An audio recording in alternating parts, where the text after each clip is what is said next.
Doutor, você vai ter que voltar outras vezes. Vai ter que voltar, irmão, para esclarecer para nós estas coisas. Um pouquinho que eu anotei ali, e eu até falei com ele, para ele, no próximo curso de capelania, e no próximo congresso que nós vamos ter a Semana da Intimidade em janeiro, aqui na igreja.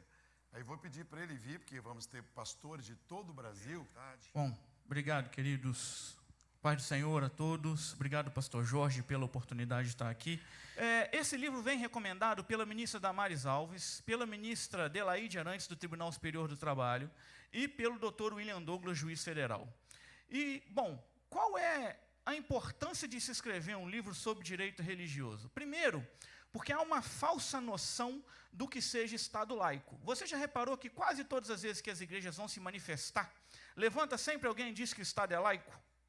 Já reparou isso? A igreja vai falar sobre drogas, a igreja vai falar sobre homossexualidade, a igreja vai falar sobre algum tema, levanta um e diz, o Estado é laico. Bom, a falsa compreensão do que seja Estado laico faz com que muitas igrejas sejam perseguidas de alguma forma. E a gente tem essa caricatura, essa primeira noção ali, como se, o pastor Jorge acabou de dizer, né? Como se os pastores estivessem só interessados em dinheiro. Está vendo que a caricatura de um pastor como se estivesse orando lá no congresso, estivesse interessado em poder, interessado em receber dinheiro. Essa é a caricatura que pintam da igreja evangélica de modo geral. É importante a gente, então, falar sobre direito religioso para ter uma noção concreta do que seja, de fato, o Estado laico. Qual é a relação que pode ser estabelecida entre as igrejas e o Estado, o município, a União?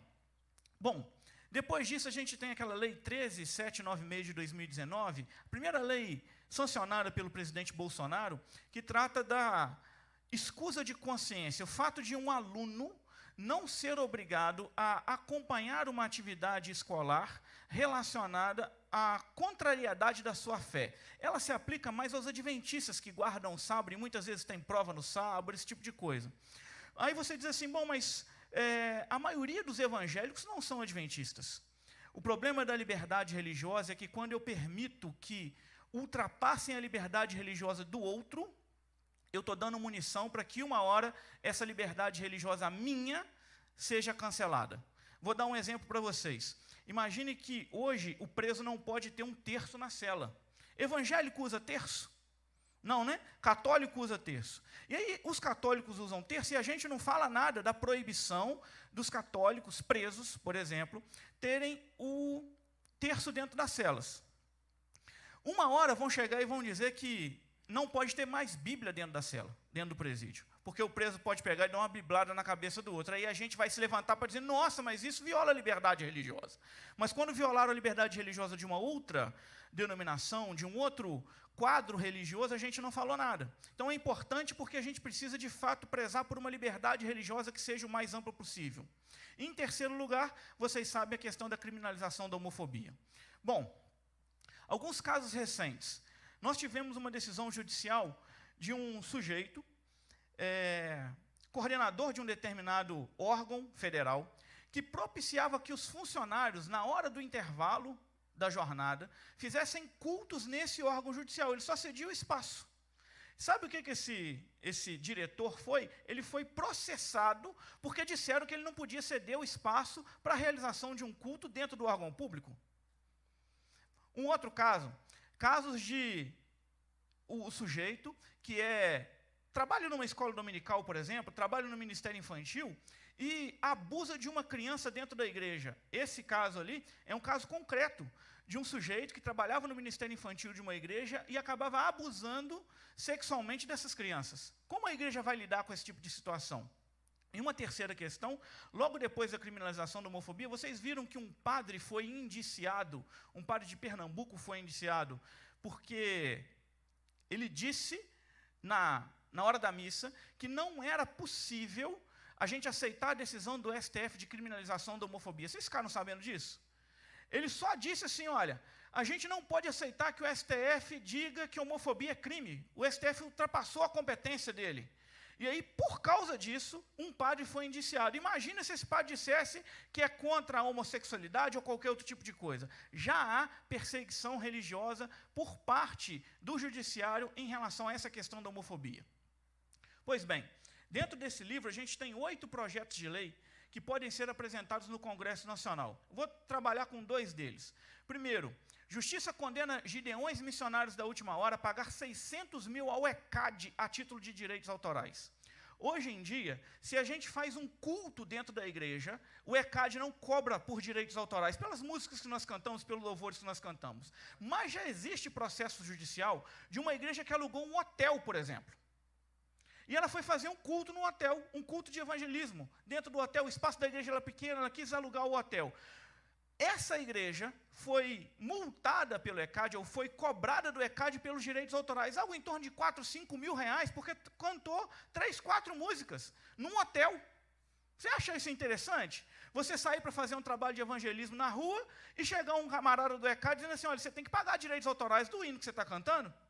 Esse é o quadro que a gente está vivendo. No livro tem um projeto de lei de âmbito nacional para ser apresentado por um deputado, um senador, para dizer que as organizações religiosas estão dispensadas de recolher o ECAD. Porque daqui a pouco tempo... Amém. Daqui a pouco tempo a gente pode sofrer alguém entrando dentro da igreja e dizer que a gente não pode cantar hino mais e tem que recolher direitos autorais ao ECAD. Só imagina alguma coisa nesse sentido? Um outro projeto de lei dentro desse livro, eu estou trabalhando só com 2. Em Minas Gerais, a regra nossa, na Constituição do nosso Estado, é que templo religioso não precisa de alvará de localização e funcionamento. No início do mês, final do mês passado, início do mês, o Supremo disse que essa regra é inconstitucional, porque disse que isso é uma atribuição dos municípios. O que a gente fez? Montou um projeto de lei para que cada cidade apresente esse projeto através de seus vereadores para dispensar as igrejas de alvará judicial, desse alvará de localização. O que isso é importante? Normalmente, o alvará judicial, essa exigência, é usada para perseguir as igrejas. A igreja não pode ficar em determinado lugar. A igreja não pode ficar em determinado bairro. Em tal rua não pode ter igreja. Você já viu esse tipo de situação? Pois é, a regra, o que a gente quer com esse projeto, é dizer, olha, igreja pode ter em qualquer lugar. Por que pode ter em qualquer lugar? Porque a Constituição diz que existe uma tal de liberdade religiosa. E se existe a liberdade religiosa, significa que o Estado não pode ficar criando barreiras para que as pessoas manifestem a sua fé. Alvará de localização e funcionamento existe para que o município diga que aquela atividade é uma atividade legal, que não há nenhuma atividade ilegal ali. Olha, você vai concordar comigo que a montagem de uma igreja, a pregação do evangelho, ou um centro de umbanda, o que quer que seja, tá?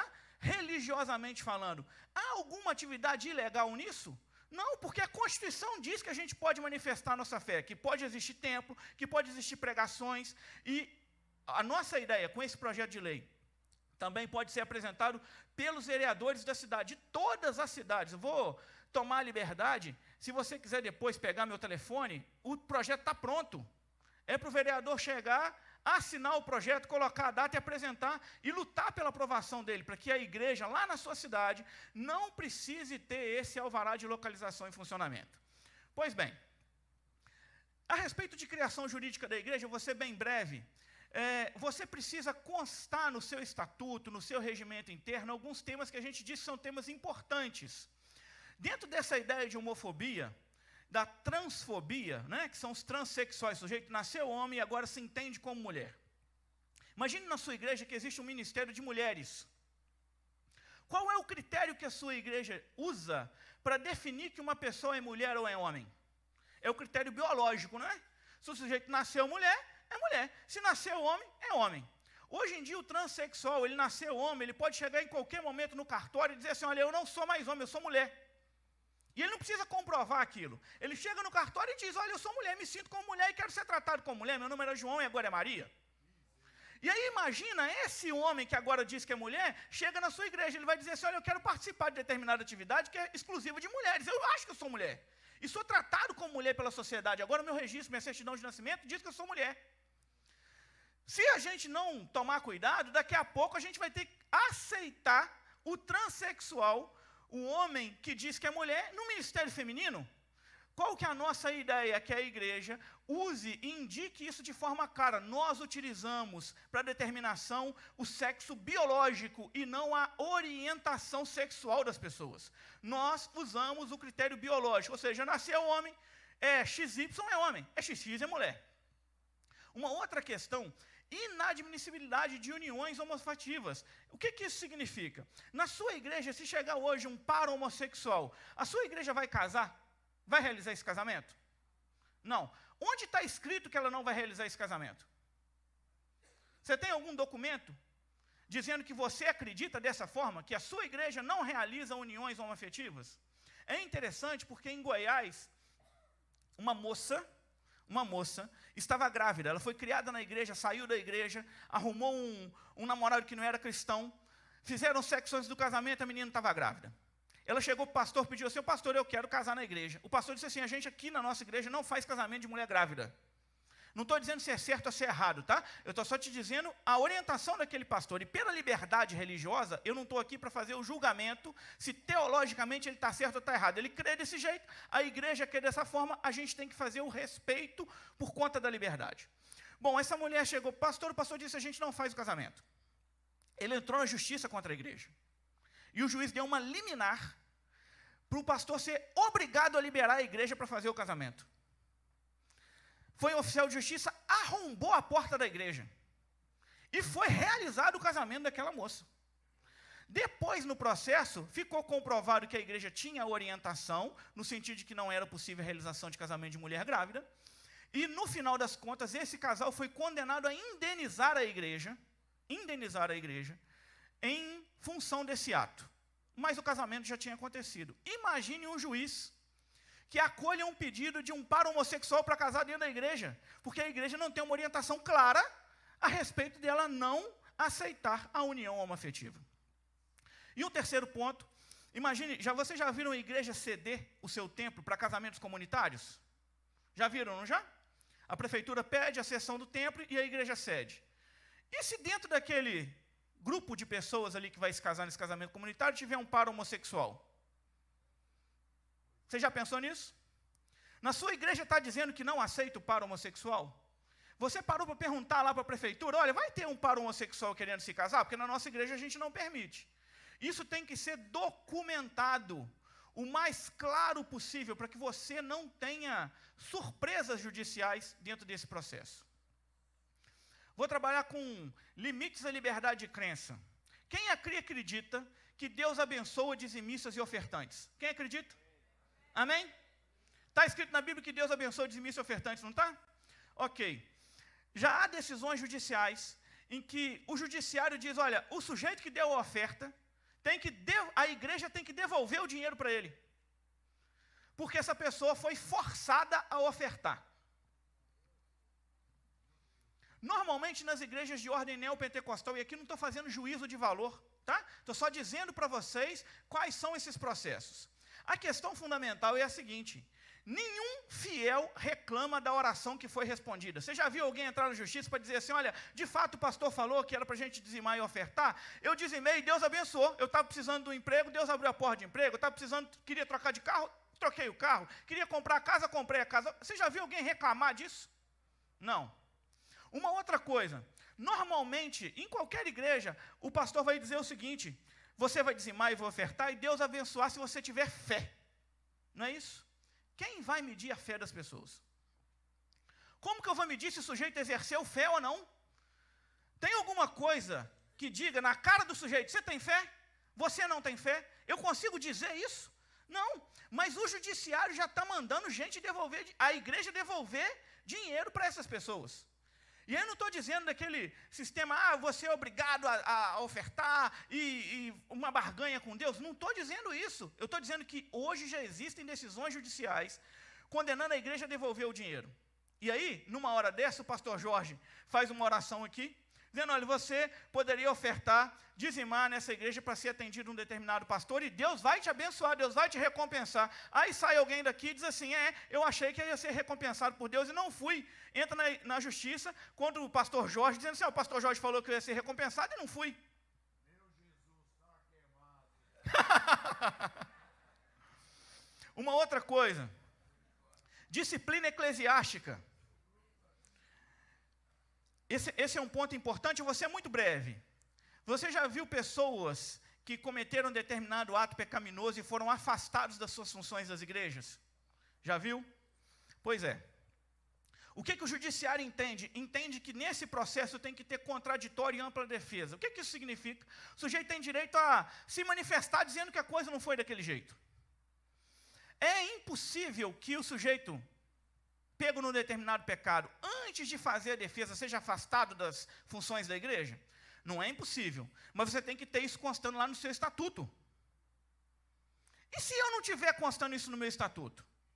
O que pode acontecer? Pode acontecer do sujeito entrar na justiça contra a igreja e o juiz mandar voltar o sujeito para a função que ele estava exercendo. Porque no estatuto não está dizendo que você pode fazer essa exclusão liminar. Então, para vocês terem mais ou menos uma ideia, e já existem casos judiciais nesse sentido. Eu não estou tirando nada de trás da minha orelha, não, para trazer um problema para você refletir. Todo o livro é baseado em decisões judiciais. Já está acontecendo. Já está acontecendo. Imunidade tributária. Você sabe que a igreja não precisa pagar imposto.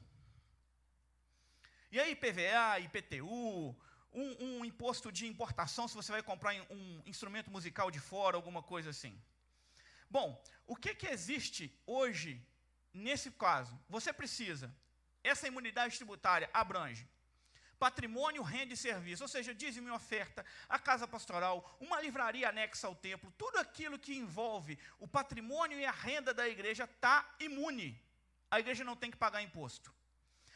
Relacionado à finalidade essencial. O que significa essa finalidade essencial? Aquilo que é o objetivo principal da igreja. Então, por exemplo, se lá na sua finalidade, no seu objetivo, lá no estatuto da igreja, não consta que um dos seus objetivos é ajudar o necessitado, se você pega determinada parcela do dinheiro e vai ajudar o necessitado, esse dinheiro, em tese, o fisco, a Receita Federal, vai te cobrar imposto daquilo.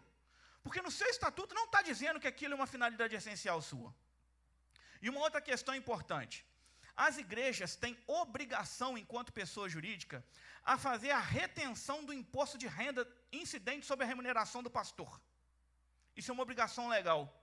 As igrejas têm que reter o valor do imposto de renda que o pastor deve fazer o pagamento. Então, suponha, o pastor recebe R$3.000 de salário. Tá? Eu vou usar um termo genérico. Não é salário, é congro, é prebenda, o nome que você quiser dar. Os R$3.000, a igreja é obrigada a fazer a retenção, e se ela não faz a retenção, ela pode ser multada pela Receita Federal. E uma outra questão, igreja é imune a imposto, não é? Ela não tem que pagar imposto, mas as igrejas têm que fazer declaração do imposto de renda. E se a igreja não faz declaração do imposto de renda, ela vai estar com o imposto de renda com CNPJ travado, e vai querer, por exemplo, fazer um financiamento imobiliário para comprar um determinado lote para construir a igreja. Ela não vai conseguir. São obrigações que a igreja tem, que são necessárias. Você precisa de um contador para fazer esse tipo de processamento para você, principalmente essa questão do imposto de renda. Passa para mim, querido. Veio. Legislação trabalhista e previdenciária. Bom, a regra, e já estou terminando, pastor Jorge, para o senhor não me bater pelo estouro dos 30 minutos. Regra de ausência de vínculo empregatício. A regra é que pastor não tenha vínculo empregatício. Mas já existem decisões judiciais em que o pastor está lá na igreja, ele sai da igreja por algum motivo, entra na justiça contra a igreja para dizer assim, não, aquele trabalho que eu desenvolvia era um trabalho de empregado. E os tribunais já estão condenando igrejas a reconhecer esse vínculo empregatício. Qual que é o problema disso? O problema é que a igreja vai ter que recolher o valor do INSS, vai pagar a multa rescisória e uma série de outras questões relacionadas ao pastorado. Uma outra questão, na sua igreja tem alguém fazendo trabalho voluntário? Tem?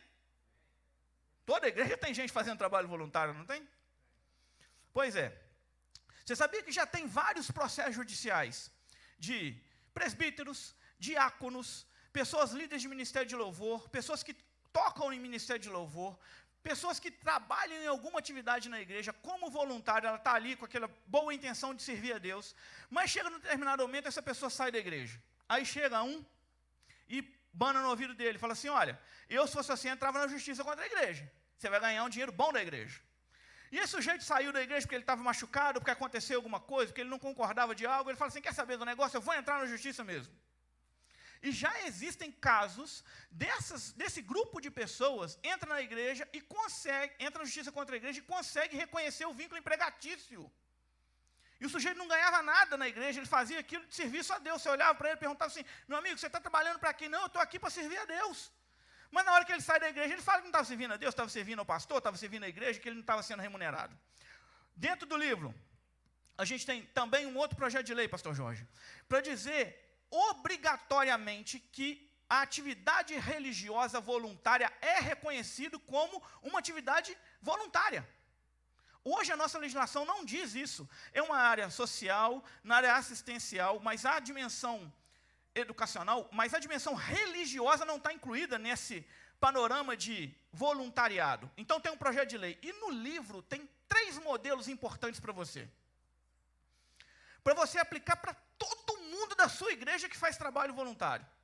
Primeiro, o irmão que já faz, ele vai assinar um termo de próprio punho, dizendo por que ele está desenvolvendo aquele trabalho. E que ele está ciente de que aquele trabalho não é um trabalho remunerado, não é um trabalho que gera vínculo empregatício. Lá tem uma pergunta assim, você está fazendo isso aqui, você está servindo a quem com o seu trabalho? Se você disser, eu estou servindo ao pastor, aí você já pega e fala assim, meu irmão, então senta no banco, você não pode fazer trabalho voluntário. Eu estou servindo a Deus, então, muito bom, está fazendo trabalho voluntário. Aí depois tem um outro termo, que é um termo que você vai assinar, o líder da igreja, o presidente da igreja, vai assinar junto com esse irmão, que ele vai dizer assim, olha, de fato, o que a gente está traçando aqui é um trabalho voluntário. Ele está fazendo porque ele está servindo a Deus. E um outro termo, quando esse irmão não for mais desenvolver o trabalho voluntário, é um termo de rescisão de trabalho voluntário. Aí você vai dizer assim, mas o irmão que eu chegar lá na minha igreja com esse modelo, ele vai achar que eu estou desconfiando dele. Não, você está protegendo a comunidade. Você não conhece o coração de ninguém. Você sonda o coração?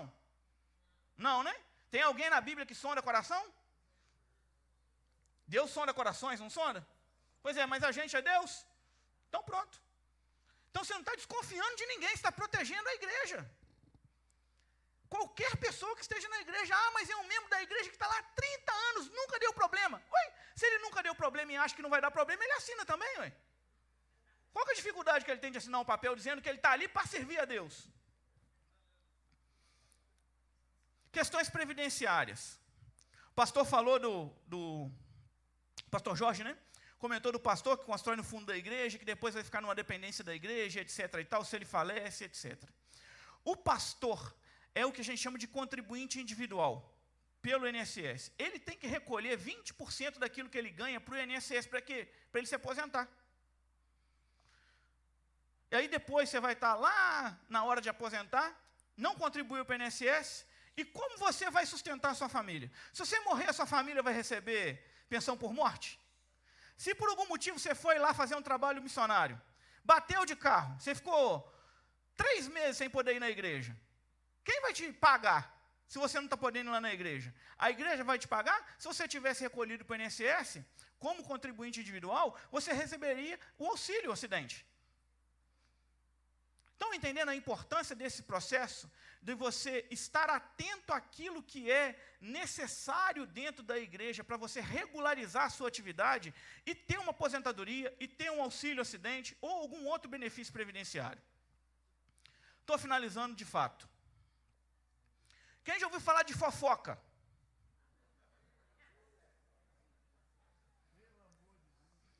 Sabia que fofoca é crime? Fofoca é crime. Revelar alguém sem justa causa. Uma questão que chegou até você, porque você teve acesso àquele tipo de informação, e isso vai produzir dano a alguém. Crime, 3 meses a 1 ano. Imagine que você está lá, é chamado por um juiz para depor num processo. Você estava orientando um casal para ele não se separar. O casal se resolve se separar e o marido chama você lá para ser testemunha, porque você ouviu a mulher falando determinada coisa. Dentro desse quadro, o que você faz diante do juiz? Você pode falar o que o casal te disse? Não pode falar? No livro a gente vai trabalhar o processo civil e o processo final tem dimensões diferentes. O que eu posso contar para o juiz? Qual é o que eu tenho que prestar atenção para acabar não cometendo um crime na frente do juiz? E uma outra questão, contratação de seguro. E aqui, de fato, eu me termino. Lembra do transexual? O homem que agora diz que é mulher? Ele usa qual banheiro na sua igreja? Já pensou nisso?